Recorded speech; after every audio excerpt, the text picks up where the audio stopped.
Relaciones Multilaterales y Derechos Humanos, Marta Delgado, señoras senadoras, vicepresidentas, vicepresidentes, senadoras secretarias, señoras y señores senadores, colegas de Naciones Unidas. Primero que nada, encantada de estar acá. Yo quiero decir, sin embargo, que yo tenía pensado que iba a ser una reunión chiquitita, porque no tengo un discurso, sino que voy a compartir con ustedes algunos pensamientos. Primero, agradecer esta tremenda oportunidad de esta reunión con representantes de distintas fuerzas políticas del Senado y con participación también del presidente de la Cámara de Diputados. Decir para nosotros como Oficina de Naciones Unidas del Alto Comisionado, hay que decir ahora Alta Comisionada de Derechos Humanos, es clave mantener un diálogo abierto con todos los poderes del Estado y sin duda el Poder Legislativo juega un rol trascendental a la hora de concretar decisiones que inciden en la vida de sus ciudadanos. Celebrar también, y no puedo hacer menos, la paridad de género que existe hoy día en el actual Senado, Congreso de la Unión, la verdad, y alentar a que se pueda continuar adoptando una agenda legislativa ambiciosa para el empoderamiento, la igualdad de mujeres y hombres en su país, la protección de los derechos de las mujeres, como son las reformas que permitan avanzar también en los derechos sexuales y reproductivos. Quiero señalar que efectivamente, permítame sacarme un segundo el sombrero de alta comisionada y colocarme el sombrero de mi patria para una vez más en este lugar agradecer lo que así fue la solidaridad permanente de México con los chilenos, con el pueblo de Chile y los momentos duros que vivieron la dictadura. Solidaridad que se reflejó en la acogida de un gran número de refugiados que vinieron buscando aquí poder reconvertir sus vidas en algo positivo y que yo estoy segura que en el caso de muchos de ellos contribuyeron positivamente también al desarrollo de esta sociedad desde sus propias experiencias y también desde un tremendo amor a México. Hay mucha gente que vino de muchos partidos, pero hay un partido que vino mucho, entonces en nuestro país le llamamos la mafia Mapu México, porque pasaban los años, estaban donde estaban, siempre era un grupo que seguía, después estaban en otros partidos, pero esta identidad con México, el cariño que recibieron acá, lo que aprendieron y que fueron acogidos, se ha mantenido históricamente y hay muchos líderes chilenos que contaron con ese apoyo y por eso quiero agradecer.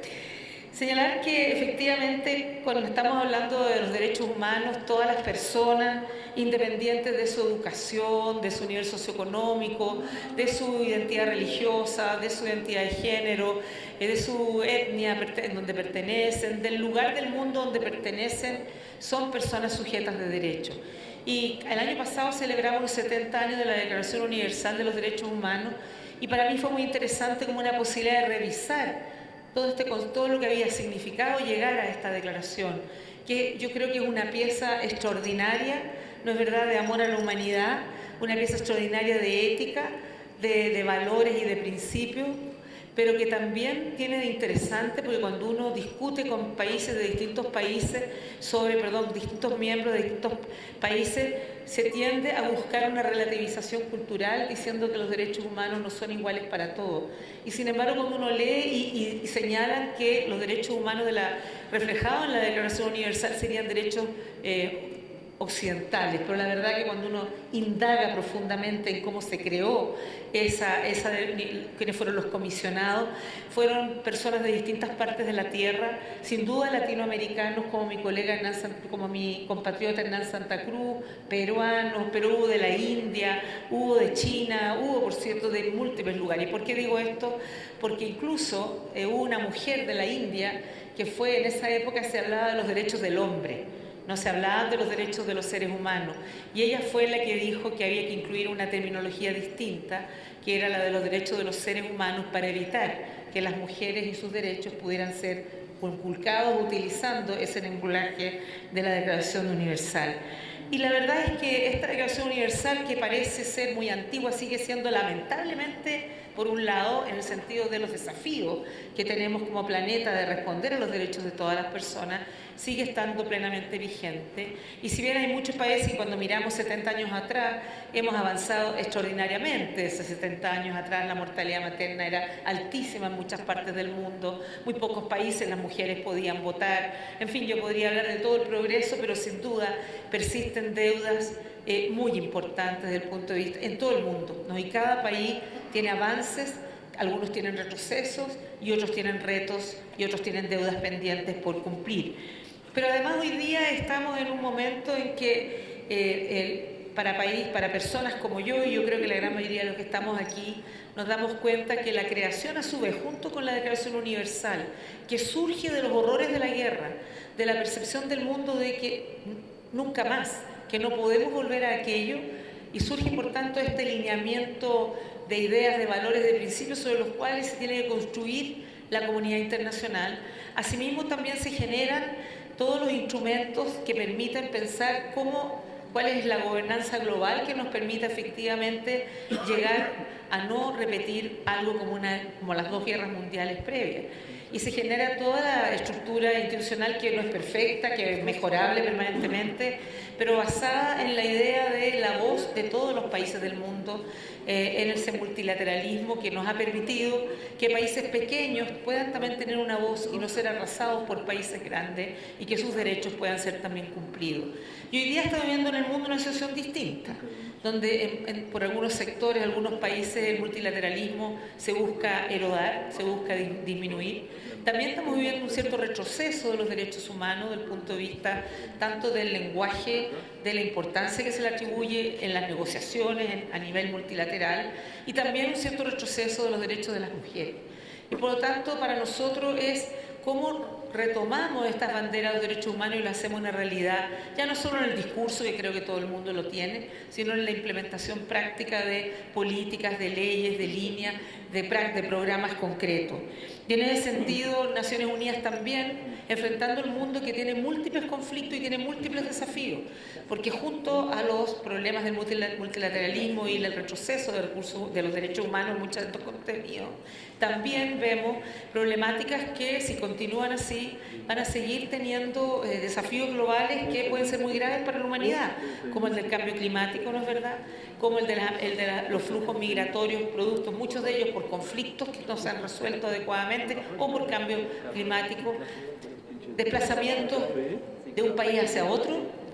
como lo hemos visto, pero también desplazamientos internos de los países por conflictos, por sequía, por falta de elementos, por violencia, por inseguridad, situaciones como las migrantes, y claro, para ustedes es muy claro el tema de la caravana de migrantes, pero nosotros vemos este flujo y hemos visto lo que ha sucedido con la mortandad de personas buscando llegar en las peores y precarias condiciones, buscando llegar a Europa y morir ahogados en el Mediterráneo. Y así hemos visto cómo, si no resolvemos en el mundo los temas de las desigualdades, no vamos a ser capaces de resolver todo este tipo de conflictos que estamos viendo. Y es por eso que los países, México incluido sin duda, se comprometieron no solo a la Agenda de París para luchar y combatir el cambio climático, a la Agenda 2030 de los Objetivos de Desarrollo Sostenible. Yo ando aquí para nunca olvidarme, ¿no es verdad?, con el PIN que muestra los 17 objetivos sostenibles, y por cierto con el concepto clave de no dejar a nadie atrás. Y aquí tal vez una recomendación, porque cuando uno tiene que definir, cada país tendrá que definir sus políticas específicas y las leyes que permitan garantizar esos derechos y no dejar a nadie atrás, es clave visibilizar lo invisible. Y lo digo porque en reuniones con personas afrodescendientes dicen que en muchos de los países no existe, por ejemplo, el dato desagregado estadístico de personas afrodescendientes. Lo mismo pasa con las personas con discapacidad o necesidades especiales. No existe una invisibilización. Y así uno podría, en el caso de muchos países, las mujeres tampoco están claramente, y así todos los sectores más vulnerables, en otros lugares los pueblos indígenas no están registrados específicamente de manera de poder decir cómo hacemos políticas que efectivamente nos hagan permitir responder a esas necesidades distintas, porque si a todos le damos lo mismo, pues mantenemos las desigualdades y no vamos a permitir que a lo mejor los que están abajo suben un poquito más, pero van a seguir manteniéndose muy abajo. Entonces, digo esto porque para nosotros el compromiso de la Agenda 2030 es clave y hoy día, si seguimos haciendo las cosas como siempre, en cambio climático y en Agenda 2030, al 2030 no vamos a haber cumplido nuestros requisitos y el mundo y los países se van a ver enfrentados a conflictos sociales, políticos, económicos de gran gravedad. Por cierto que los derechos humanos son enormes, así ustedes los conocen muy bien, el ámbito grande, pero quiero mencionar algunos de los cuales yo he estado viendo, escuchando, relacionándome con distintos organismos de la sociedad civil, también del gobierno, el tema de los derechos políticos y civiles, y aquí don Porfirio señalaba, ¿no es verdad?, el mirar cómo hacia adelante uno puede garantizar los derechos políticos y civiles de todos, todas las libertades, la expresión, la participación de la sociedad civil, componente clave de políticas públicas que realmente sean sentidas como legítimas por la población, pero por otro lado también de las del pasado. Yo soy médico, vengo de un país que teníamos deudas históricas muy graves y soy una convencida que las heridas cuando no están limpias no sanan, ¿no? Y por eso hacerse cargo de las deudas del pasado y mirar todo lo necesario para generar todos los instrumentos de manera que en aquellos casos en que todavía las familias no conocen el paradero de sus seres queridos, o como en el caso decía el presidente de la Cámara de Diputados, Ayotzinapa, y quiero contarles que acabamos de firmar en la Cancillería con el Ministro de Relaciones Exteriores un acuerdo que deriva, por un lado, de lo que fue una sentencia del Poder Judicial, que luego este gobierno también tomó como un compromiso. La sentencia se derivó de una comisión de verdad, luego este gobierno también lo incorporó, y la decisión presidencial de incorporar en aquel trabajo a nuestra organización como a la Comisión Interamericana de Derechos Humanos, y hemos firmado un acuerdo de cómo nosotros acompañar este proceso de manera de también asegurar que los objetivos que se buscan se cumplan. Y en el día de mañana, imagino podré decirlo, vamos a firmar con el presidente, o sea, con el ministro, pero con presencia del presidente de la República, un acuerdo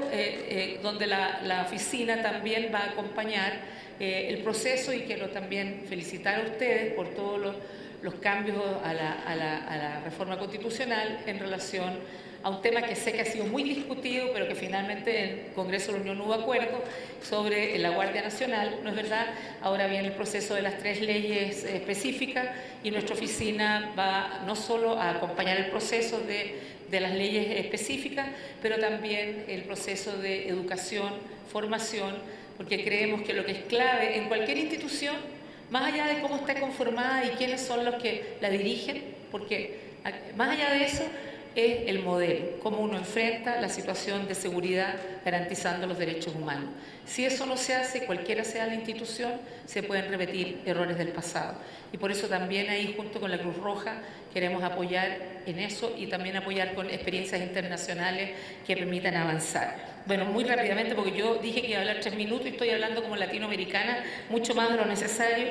Los derechos económicos, sociales y culturales, los derechos de la mujer, los derechos de la niñez, que son muy clave, porque este año cumplimos 30 años de la Convención de la Infancia, y también aquí queremos pedir al Senado que hay algunos pocos instrumentos internacionales que ustedes todavía no han ratificado, que ojalá puedan avanzar. Son poquitos, ustedes han ratificado la gran mayoría, podamos avanzar en eso. Creo que hay un protocolo adicional de la niñez y hay otro protocolo adicional. Y también, bueno, entiendo que ustedes también pronto van a ver el convenio 189, que tiene que ver con el trabajo de las mujeres de trabajo doméstico, que también puede ser muy importante. Por supuesto, el derecho de los pueblos indígenas, el derecho de los migrantes, los derechos de las personas con necesidades especiales o con discapacidad, y un tema que también es muy cerca de nuestra preocupación y de nuestro interés, que es toda la situación de los defensores de derechos humanos y de los periodistas. Existen los mecanismos, pero ¿cómo generamos mejores instancias aquellas?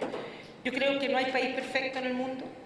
Todos los países tienen retos grandes y México también tiene sus retos, y nosotros queremos solo señalar que desde la oficina queremos acompañar al Estado mexicano en todo lo que signifique el aporte que nosotros podamos contribuir a que ustedes puedan seguir sacando adelante los retos que aún comienzan. Nosotros tenemos un sistema de derechos humanos que es el intergubernamental, que es el Consejo de Derechos Humanos,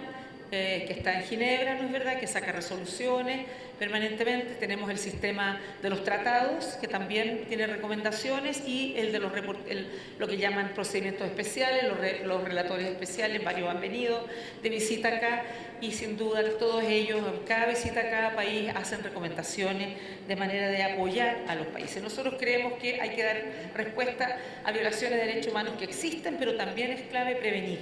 Y en ese sentido también muchas de las recomendaciones nos permiten prevenir y no solo actuar después. Termino señalando que mi interés en este cargo es traer, por un lado, mi experiencia como haber sido víctima de violaciones de derechos humanos en la dictadura, haber estado presa, mi padre muerto por tortura, salido al exilio, y he participado en una ONG de apoyo a la infancia, pero también mi experiencia de gobierno.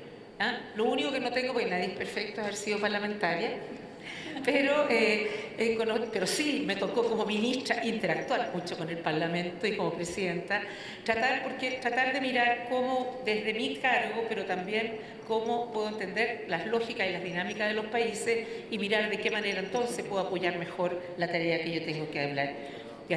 realizar. Finalmente terminar diciendo que, tal como dijimos en la ceremonia que tuvimos recién, creo que la mejor manera de garantizar que tengamos derechos humanos respetados permanentemente es que en todos los casos pendientes se pueda avanzar en verdad, en justicia, en reparación y en garantía de no repetición, porque eso es lo que garantiza algo que aquí y en mi país y en todos los países es muy importante, que es el nunca más. Y estoy segura que el compromiso que este Parlamento tiene con los derechos humanos se va a ver reflejado también en la discusión de un conjunto de otras tareas como la eliminación del arraigo, la creación de un modelo forense autónomo, el reconocimiento restricto de la competencia de la Corte Penal Internacional, la despenalización del aborto. En fin, hay múltiples tareas que ustedes están abordando y que esperamos puedan ser muy exitosas. Muchas gracias.